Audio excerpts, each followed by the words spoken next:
All right, man. Good to see you again. Yeah, yeah, great to see you, of course. It's a Yep. little bit early. I'm still waking up. How are things there? Things are okay. I'm also a bit sleepy because I have been working on a couple of things as well, and there are a few phone calls that is cross my time zone, so I'm also a bit Yeah. sleepy. So, what is there anything new you're working on? No, Can no, you no. tell I'm us? trying. I'm trying to wrap up some of this government work, Uh-huh. and because of the difference in time zone, some of them. Let me see. Yesterday I spoke to From someone Europe. in the U.S. time zone, so now I'm quite sleepy, and then I have another phone call about 4 hours from now, which is in your time zone. So things Yeah. are just a bit busy for me. Trying to wrap up some of these things, on a Sunday, Father's Day, and so forth. So, but Yeah. it's still Happy happy to Father's see Day. you, man. Yeah. Good to see you too. So, yeah, I thought maybe it would be interesting because last time we chat, we ended with yeah, the next generation and how they look at crypto. And also, of course, about the trust in governments, because yeah, that's surely lacking at the moment. And I think those are two really interesting and important topics, especially nowadays. And I was wondering, when you hear these topics, what do you think about those? And what is your experience with governments and these kind of issues? I mean, when we talk about specifics like technology with government, I think the main issue that most of them are facing is is a matter of trust and whether this system itself is really something that they need. Whether or not it's a blockchain system, or whether or not we are trying to solve some of their current pressing issues. Most importantly is that they got to be comfortable with it. And right now, government has a lot of other issues to handle. Like my call yesterday from US, they are looking at how the Chinese and the US relation is going to be like. You know, um, and this is really a whole new ball game of new issues that that we should talk about actually. Yeah, yeah, I agree. Of course, it also has a lot to do with yeah, COVID. At the moment in Holland, yeah, we have a lot of trouble surrounding the measures they took. So sometimes governments they go too fast and they suggest too extreme measures. So there's a lot of protest at the moment. But you can also see that Corona and internet and the digitalization they all come together somehow. And also some of these measures governments take, they also undermine trust in governments in general, if they're doing the right thing and or not. And I think yeah, people are starting to worry about a lot of things that are starting to come together. Um, how do you look at the bigger picture? I mean, when you look at all these problems around the world and the things governments are struggling with at the moment, do you think this is like making crypto adoption harder or easier? And how does that work for government trust going forward? These are all very different issues that we are talking Yeah, about, Nick. So if you talk about very basic stuff about technology implementation, most of the government that I encounter with, they are all 60% upwards in terms of technology readiness. yeah, It's just that they may not be fully deployed.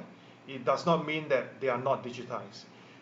But yeah, if you look at the current issues that you have brought up right now, including two different things. One is the COVID-19 yeah, situation. yeah, Um, Government are looking at how to tackle the virus, you know. So government are looking at how they do their tracing, tracking, Yeah. especially Like a whether or not they're civic app. using blockchain or not. That is a totally different issue.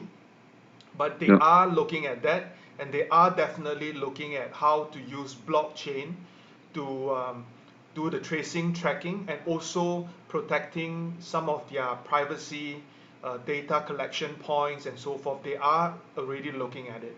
But if you ask me how many of them are already ready to adopt it, the number is very small because they are just using what they know right now and not spending too much time on learning and trialing something new during this very critical period. So this is a part one. Part two of Yeah. things where government are really looking at will be um, how technology can help their businesses. So in our previous talk, you know, we look at how the e-commerce can be Yeah. digitized, you know, how some of these SaaS ready solution, you know, for blockchain can be fitted into some of these SMEs system, you know, such as supply chain. Yeah. All these things are revolving around money. You know, someone got to spend Yeah. X amount of dollars. It could be a company, Yeah. it could be a government, and through that X amount of dollars, they hope to generate some sort of good return. You know, in terms of Yeah. getting more clients, or could be getting more adoption. So it's back to the money game, and it's back to how the investment climate is like right now. Yeah, and the investment climate is, I think, around crypto pretty good at the moment. I think, despite the virus, you see tech businesses doing really well. Do you also experience that in the crypto world or in the blockchain scene, that business is going on as usual or even better than usual? Or I think if you look at the tech scene right now in general, I yeah, was being approached by one of the media company in Singapore to give some comments as well on technology adoption during COVID-19. yeah, My take with them would be very simple. If you are a technology provider, the company, and you have ready solution that can solve critical problems, such as, or maybe even simple problems like a supply chain management or medical record tracking and so forth. If you have that technology or even a concept, I believe there are VCs or investment company coming to you and offering you some sort of incentive to push your company forward, right? But if you look at technology companies as a whole, I think yeah, things are moving fairly quickly. You know, yeah, even though for some of these e-commerce related companies who are offering very simple solution, they are also moving forward pretty quickly. Um, then if you take a step backward and look at how the blockchain industry is like, and how the investment climate within the blockchain industry is like, I have my own reservation on that, because a lot of these blockchain investments are yeah, not the very typical investments that we are looking at. Many of them, they come in, example, you know, they look at how Bitcoin is moving. They yeah, came in as an investor to speculate or to support yeah, some Bitcoin related fund, you know. Or if you read the news recently, you know, things like DeFi is getting very big. You know, they get big yeah, dollar, big support from yeah. institutions, so forth and so on. But A lot of but Ethereum right events. now, you Yes. know, Yeah, it could be a hype.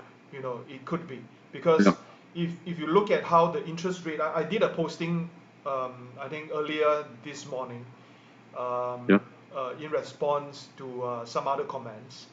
I do realize that some of these friends in crypto, like Vitalik and so forth, they share very similar views as what I voiced out previously. You know, the high interest return stick onto DeFi platforms, Yeah, is it yeah, really like compound. sustainable? Correct, correct. Yeah, Compound is getting huge, man. I think the percentage is the double digit, but that's a little bit crazy. it's just too crazy to be true, and it become a very big hassle to people like us when we Yeah, talk to people and they use compound or they use MakerDAO as a form of comparison and say that hey, your industry is doing very well recently, but yeah, yeah, but what do you mean by that? They are the only one that's doing well, maybe, yeah. or whether or not they are really Well, doing well, we don't know, man. yeah, I'm not sure if they're doing really well, but I mean there's a lot of traffic in that area, but I think there will be some people who will get hurt when you look at something going up that fast and attracting so many people. That can't be a good thing True. in the medium term. They should look at. I mean, I talk to a lot of analysts as well who are in the finance market.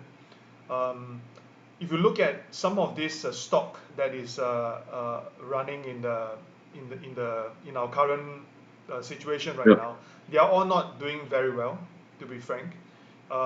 yeah, Some of them told me that Southeast Asia stock is something that we should look at, but the kind of jump or the kind of a possible upside from the traditional market is nowhere near how the DeFi market is putting through to us right now. We talk about yeah. 40%, 30%. Uh, Some of these who are not that famous, they have things way more than that. It could be a 70% up. When you do yeah, the right the kind of smaller investment. projects. So we do possibly see some sort of bubble that will happen Yeah, at the later stage, or maybe at the later part of this year, because a lot of these things are not sustainable.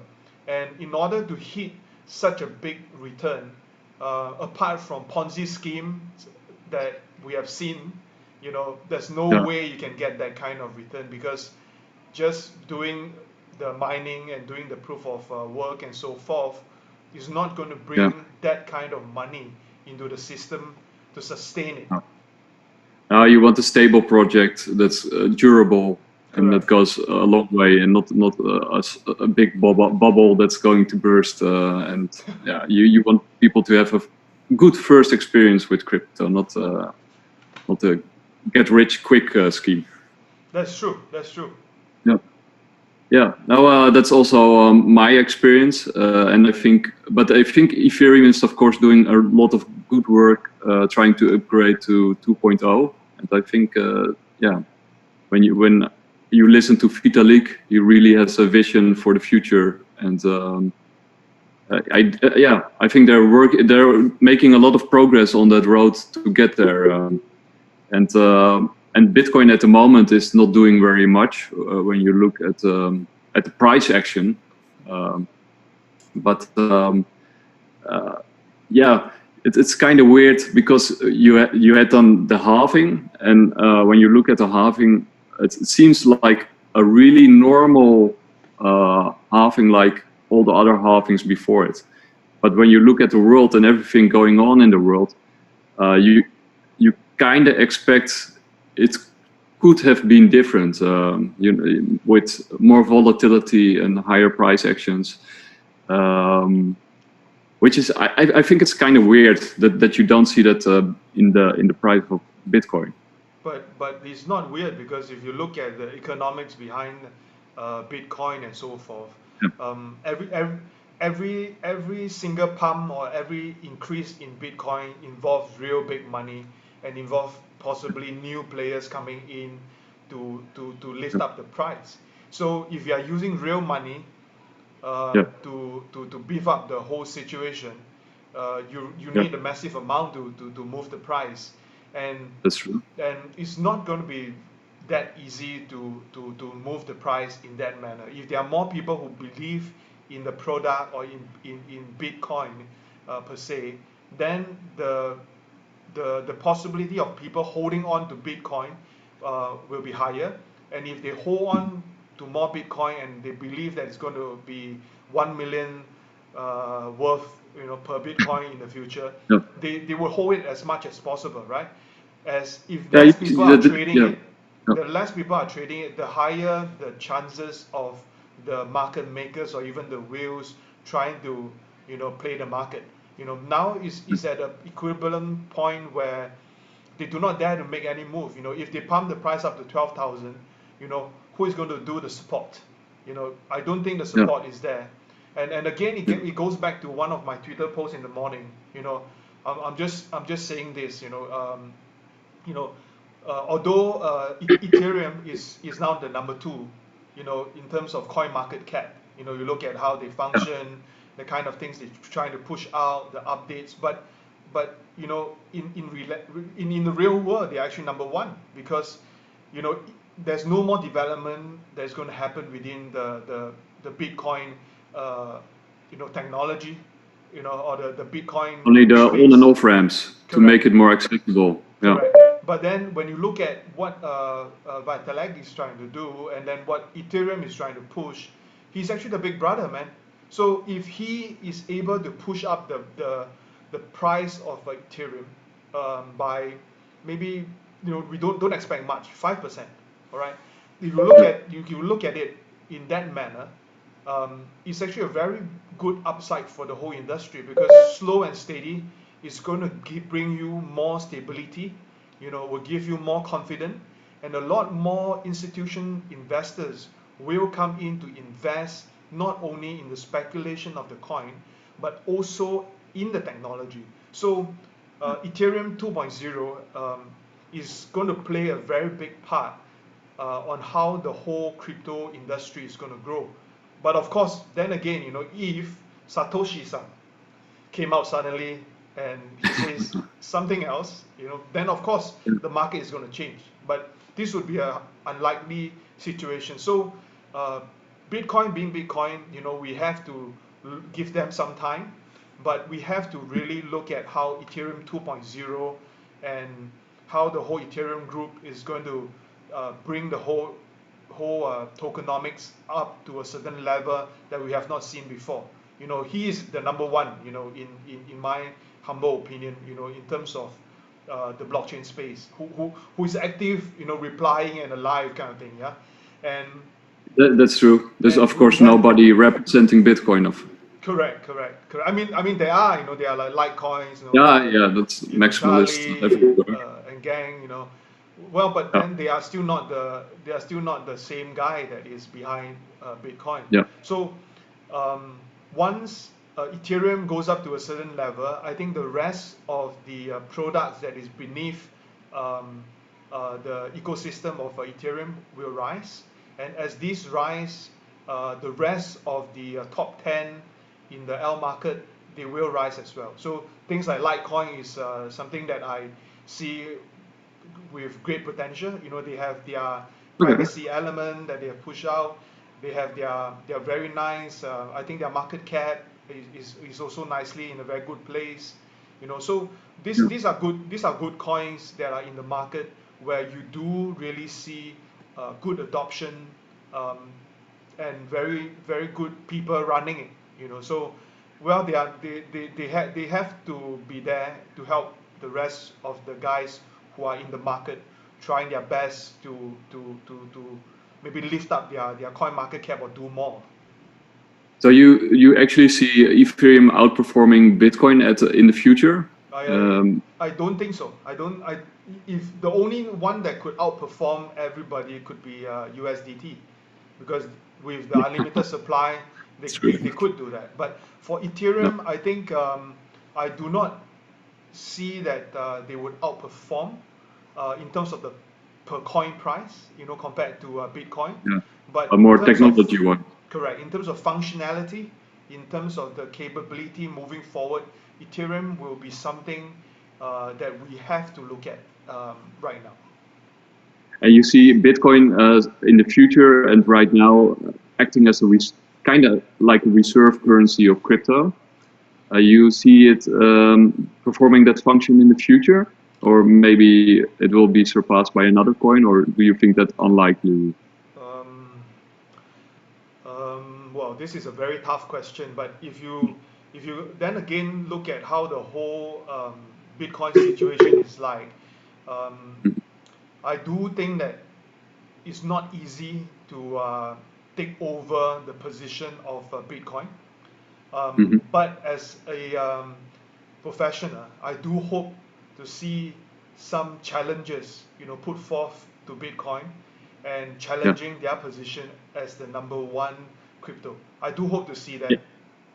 And you want that because you want to increase the competition and to improve the projects, Bitcoin and another project, if they compete together, or what's Um, the idea behind that? I think based on my own perspective on some of these things is that since Satoshi is never going to come out anymore, yeah, Yeah. I do hope that there could be a real fight in terms of power, in terms of the blockchain technology or the crypto world. I do hope to see more competition coming up, because when there Yeah. are competition, there will be improvement. You know, when this Tron was trying to compare themselves against Ethereum. If you're, I find yeah. it's a good thing. Of course, people see that it's a joke, sometimes, what Justin is trying to do.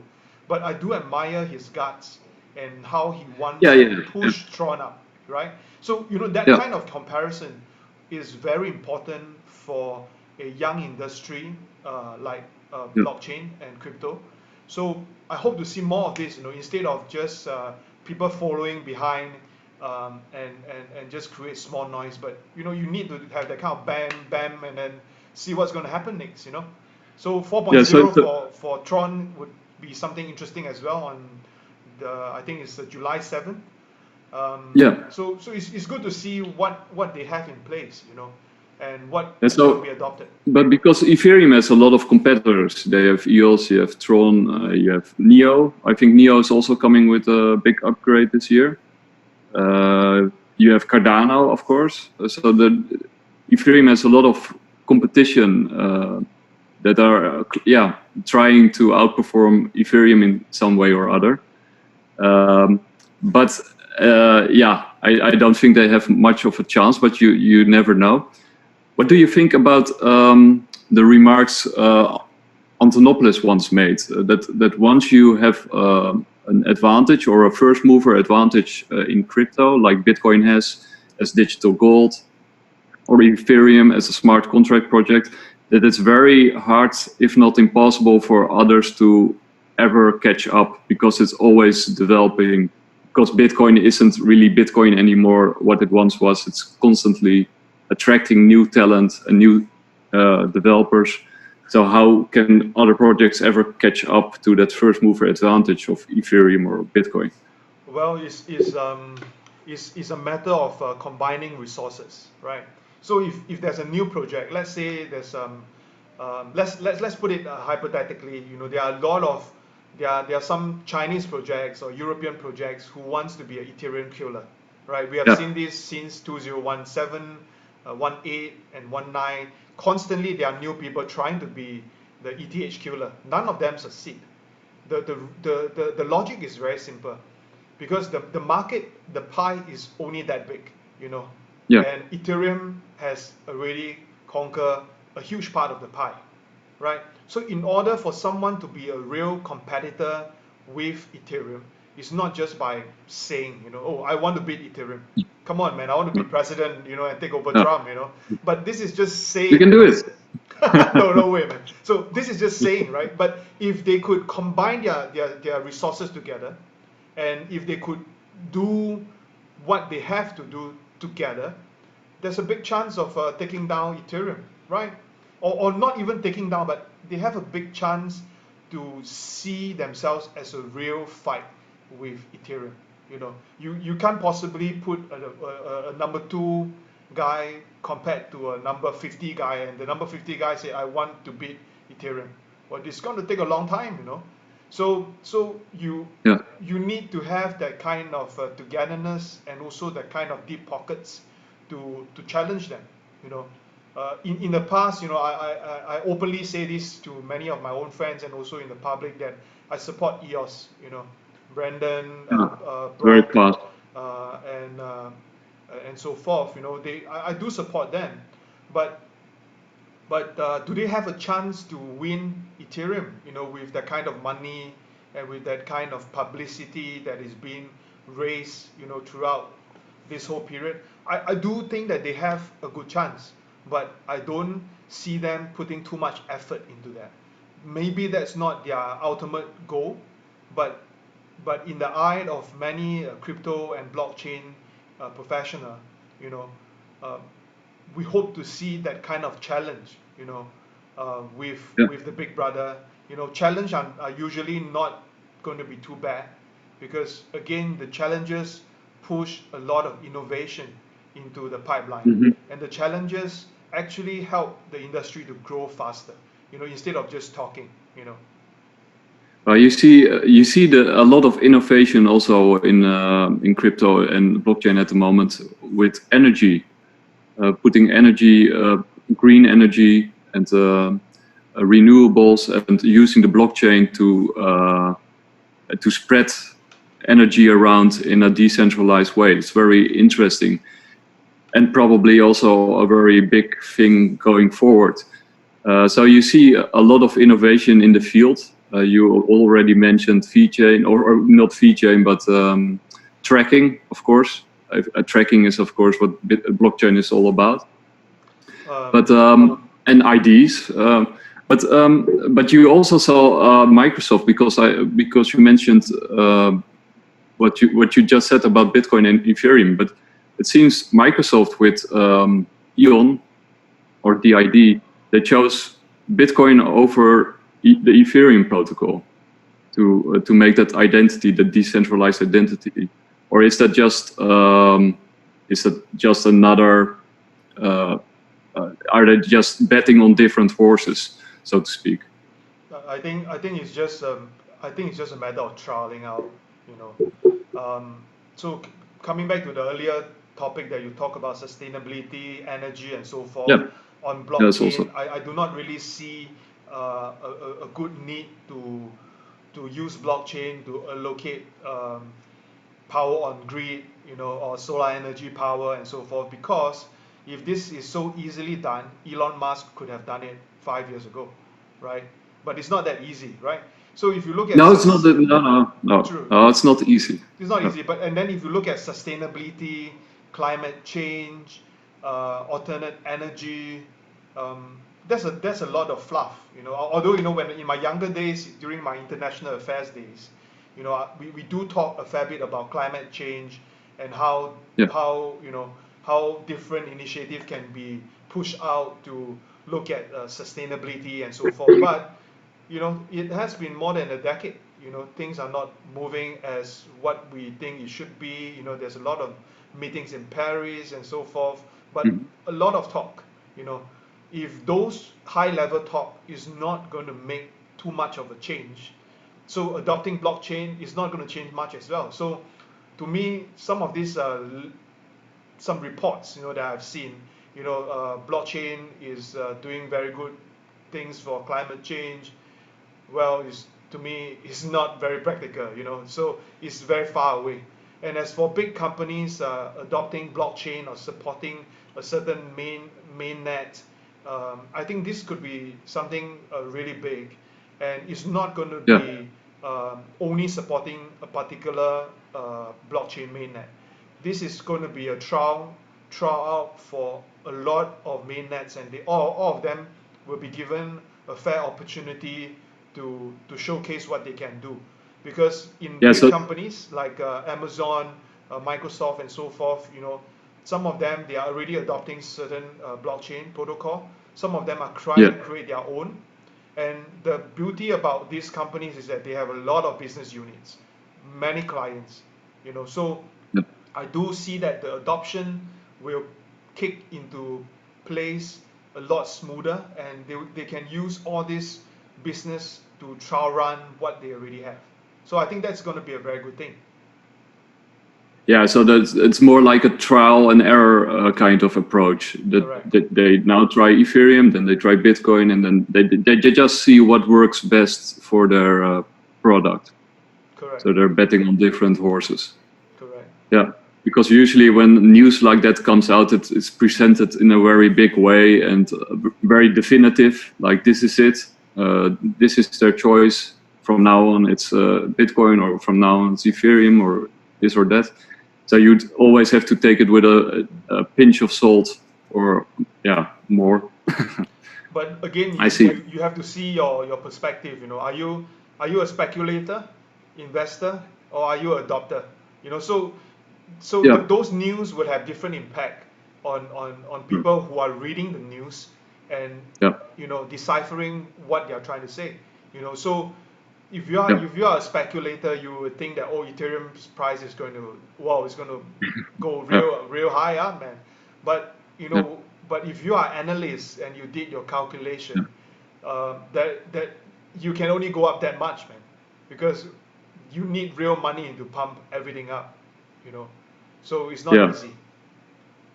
Yeah, speculating rush is just a small bubble, and then it will burst, and that it has to be long-term development for it to attract real growth. True. So when you look at millennials, and you got a book like The Fourth Turning from David Howe, and he says this generation will be very active, and they kind of lost trust in institutions, and those institutions have to regain their trust. And then you have Gen Z after that, which is a very difficult generation to get a handle on. You see a lot of big companies trying to predict what their behavior will be and what they're interested in and how to reach out to them. How do you see that develop in the future when you look at those next generations, not only coming into crypto, but also just the bigger picture with governments? How do you see that develop? Do you see an improvement, or do you get it worse? I do understand where the book authors are coming from. To be honest, they want to sell their books, right? So you know, so they want to challenge and push out some new concepts into the market. You know, having the different generations, stereotyping them, and so forth. But in my humble opinion, from a government standpoint, all the government, including the Singapore government, they are trying to understand different generation, but not just in terms of you know which gen you belong to and so forth. It also be dependent a lot on the current situation in the world, right? So let's say what you have mentioned, so and so author said that you know this gen of young guys are going to not believe in government. They want to look at more decentralized authority and so forth. Well, there's a very big possibility that the guys are looking at that kind of perspective, you know. But if you look at the real world, it depends on where the money is, right? And what the kids are educated and what they inspire to do. Kids nowadays, they are very savvy. You know, they read the news, they got mature a lot faster as compared to us. They have their own mindset, right? Some of my friends in Japan, you know, I thought they are very much into the esports arena, you know, because they are always on the games. Then I realized that, hey man, those youngsters are not into esports, they are into mobile games. And I asked them, you know, why are you not into mobile games, you know? Then they gave me a lot of long story, you know, telling me that it's not popular in Japan and so forth. But for me as an older folk, you know, I look at what is really happening in the market, doing a bit of analysis and so forth. My own conclusion is that, you know, the biggest player in the games market in Japan is Nintendo. Nintendo is into the console games. They are not so much into, you know, into the esports space, because what esports is going to generate out for the kind of revenue for Japan is just a very tiny drop as compared to the console business that they are running. Hence, they are not pushing too much on the esports. But if you look at China and if you look at Korea, esports is something very big because they Yeah. see it as a different driver. They see it as a cross-cultural, infectious industry that is going to make a big difference in the young children's life. Because if they can play the games well, they can be a professional. They can be a Yeah. lecturer in gaming. But Yeah. people like us, oh, what is lecturer in gaming? What can a gamer really contribute? But Yeah. it's not true, because when you talk about games, whether it's an esports or whether a basketball game, if you can reach a professional level, you should Yeah. have the right skill sets, intellectual IQ, in Yeah. order to move the ball around, Concentration. right? If you are a bad or a not so smart guy, you will not do well in sports like basketball, tennis, Yeah. and so forth, because there's a lot of strategy goes into it. So if you Yeah. can comprehend and make yourself to become a esports pro player, Yeah. you are highly likely a very smart individual that can teach more people Process a how lot of strategy is going to information. work, in life, in the Yeah. games, in the Yeah. business world. So I think all these concepts, that we have read, from books, and so forth. I spoke to Jenny from Blogcast as well. She Yeah. reads a lot, and when you read a lot, sometimes you are being influenced by the writer, the author, But Mhm. like me, I don't really read that much, or I do very fast speed reading. I Yeah. I look Busy at the schedule. concept. You're correct. I look at the concept, Yeah. and I see how it works, and then I will put my own thoughts into it. Yeah. I put myself in that position to challenge myself. You know, maybe it's part and parcel to become a thought leader. I'm not a thought leader, but I want to try and make myself think a lot. So Yeah. if we look at this openly, it depends on where the money is and how the whole industry is going to change, and that forms a certain gen whatever perception and stereotyping. But still, also when you look at the money, you see a lot of governments and big banks are in a lot of trouble, it seems, when you look at it from the outside. And with a lot of uncertainty going forward, printing money, keeping the system going, there's a lot of criticism out there. For example, I follow Real Vision, but there are a lot of other people who say the same, Martin Armstrong.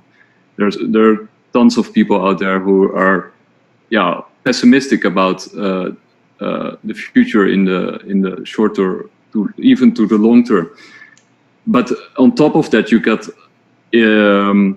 information coming out like I posted yesterday on Facebook with the Pentagon doing war games simulating Bitcoin being used as a coin for rebellion by a certain Generation C.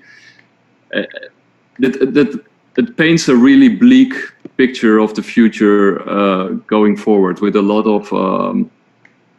of uncertainty, but also with a lot of distrust. And then you got governments coming out with central bank currencies, which aren't very popular either. And next to that, or opposite to that, you have those decentralized currencies and privacy coins, and war games being simulated along those lines. What do you make of all that? Is that like just hype, or is that does that worry you, or how? Or This is part and parcel of creating information and sharing of news. You know, um, Mhm. when the hype for Bitcoin is really good, again, it's in one of my Twitter message. When Bitcoin is doing very well, at this current state, when they do the survey, more people trusted Bitcoin as compared Yeah, to the bank, right? But what if yeah, Bitcoin is going to drop to 2,000? The survey result will change, right? yeah, And then right now, because there are a lot of good news about Bitcoin, there are bound to have people who's going to put up some news that is going to make it less popular, right? So this is part and parcel of the whole journalism market and the whole news market. There must be some news market maker at the back trying to balance things up, and not overhyping what is supposed to be for Bitcoin versus what it really is. This is very much like the like politics, in US, or maybe we don't talk about US. We talk about some TV show, some on Netflix and so forth. They depicted how the whole politics is being manipulated. Correct. Yeah. Correct. And it's very similar in the news in the news world. So I do not see that as a very big issue right now. The bigger issue will go back to the earlier point that you have pointed out, which is how are the government going to survive through this period of time, right? It's not about whether Bitcoin or not Bitcoin. It's just a decoy, when they talk about Bitcoin, because they do not own Bitcoin. They own the fiat money. They could of course try to print more out and empty their reserves for some of the countries. It's a choice, they have to make their own choice. And when they try to, divert our attention when they talk about digital currency and so forth, to me is also a very normal process, because digital currency from central bank is still fiat, right? So there's no difference about it. They, instead of doing all these things, they should look at their own economy and how they could quickly recover their own reserves, or recover their own economy faster. What can they do to make this faster? If they are not going to recover or make efforts to make a good recovery, then whatever that we talk about is going to be useless. Yeah. So you just say focus on what they're building and what they're investing in. Just follow the money, and don't get distracted by the news, which is a news cycle and which has its own objectives. Which True. So don't follow the hype. Is basically what you said. Just follow the money. Correct. But again, it depends on what position you are taking on. Are you a technical analyst? Are you an investor? It all depends on your role in this whole ecosystem. So you got to see this objectively in order for you to make a decision that is worthwhile for you. Yeah. That's one of the challenges in crypto or blockchain, because you have so many layers to it. The technical part, the financial part, the political, social part. It's a very complex and also very dynamic field, which is still very young and developing. So it's very hard to predict and to see where it might be going and where it might be in 5 to 10 years. Man. It's going positive, Nick. Yeah. I think it's positive.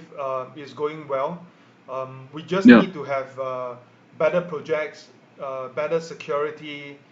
Sieve out the bad ones, get better people into the industry, and that is going to change the industry a very, very fair bit.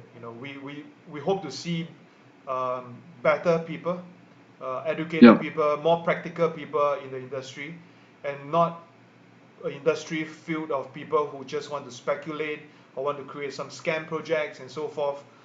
We just got to see good people in the industry. Yeah. That's also our aim with this channel, to educate the general public, but also ourselves. Through the chats like these with you and other people.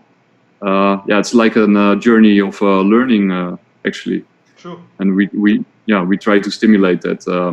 But there's so much to learn on so much different angles. It's and you have to find, like you say, you also have to find the time to do it. You have also a very busy schedule. We do too.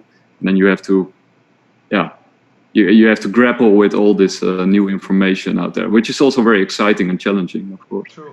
and you That's always true. learn new things, and yeah, and also you make mistakes, and then you learn from those mistakes, of course. True.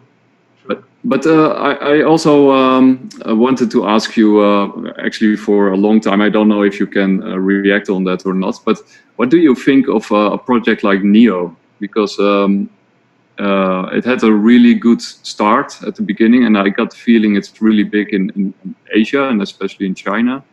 And they're also developing a new mainnet. Do you see it going anywhere? Do you have any faith in a project like that, or do you don't? Maybe you don't want to comment. One of the new lead in Singapore is a friend of mine. I do see that they are trying their best in the very beginning. Right Mm-hmm. now, I'm not closely monitoring them or keeping an eye on what they're trying to do, but I do not hear too much buzz from them for quite a while already. So I'm not sure what exactly happened. Yeah, They were very promising, and I hope yeah, they can make a comeback. Because they are definitely not dead. They yeah. are still there, but I do not hear too much from them for quite a long time already. You know, They're so hibernating. I'm not sure, man. Like Neo Yeah, or even Nem or Dash. yeah, They are not putting up as much um, information out in the public as they used to be. Um, so Maybe that it's a could be a good strategy sign change. of. Could be a Yeah, strategy change, but they should not be quiet too long. They have to constantly engage with the stakeholders and the general public. They have to look at you know two aspects of things apart from development. Like I've mentioned all the time, you have to do the marketing part. These two yeah. things That's got to what Tron go does hand in best. hand. If they're not Yeah, going to do too much about this, when there's no adoption, the price will go down. There's a very uh, big vicious cycle um, following all these actions that they are trying to do. Just like yeah, Tron, if they are doing a lot of marketing and now they are going to push up 4.0, um, yeah, people in general would think, hey man, is it going to be, it's going to be Boomtown Charlie where all the prices within the Tron network is going to spike up all the way up, right? But yeah, but I don't think so, man. I don't think so, because right now at this current moment where the whole crisis is still unsure, in my yeah, humble opinion, no projects would put that kind of emphasis on pumping up the price. yeah. Especially those that are highly circulated or so-called highly circulated in terms of their tokens. It's going to be very costly for them to move the bus up to $1 or up to 10 cents. For some of these projects.